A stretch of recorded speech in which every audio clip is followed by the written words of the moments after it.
শাকিব খান নিজেকে সবসময় সালমান খান মনে করে, একা থাকতে চায় সালমান খানের মতন। কিন্তু মূলত উনি একজন আমির খান, মানে জায়গায় জায়গায় উনি বিয়ে করবেন।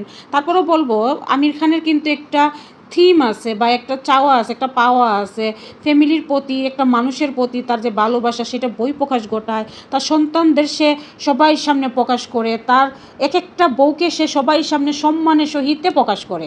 কিন্তু শাকিব খান, তার একটা সন্তান হয়েছে রিসেন্টলি, এত সুন্দর একটা কন্যা সন্তান জন্ম দিছে। মানুষ বলে যে কন্যা সন্তান হইলে নাকি বাবারা চেঞ্জ হয়ে যায়। আসলে শাকিব খানকে কেউ চেঞ্জ করতে পারবে না। আর শাকিব খান না ইন্টারভিউ দিতে পারে না। আপনি একটা স্ক্রিপ্ট লিখে দেন, ওইখানেও যদি শাকিব খান কিছু ভুল বলে এটা নিয়ে আপনারা ট্রলিং করবেন কেন? কারণ শাকিব খান ইন্টারভিউ দিতে জানে না। সে ইন্টারভিউ দিতে গেলে সে উল্টাপাল্টা কথা বলে বসে থাকে। যেমন তার বউদের সম্বন্ধে কিছু জিজ্ঞেস করলে সে উল্টাপুল্টা অনেক কিছু বলে বসে থাকে। এগুলা নিয়ে মানুষ ভিউ বাণিজ্য করে, কত ট্রলিং করে। তো এইখানে তার সেই পুরনো 11-16 বছর আগের, 11-12 বছর আগে সেই প্রেমিকার কথা নিয়ে আসলো।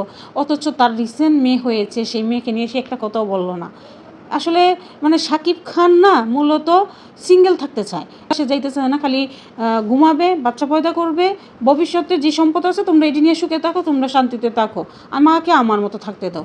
তো আমির খানের থিমটা কি দেখেন, আমির খানের চয়েসটা কি, সে যাই করে না কেন সব কিছুতে আমির খান খুব পারফেক্টলি ম্যানেজ করে চলে।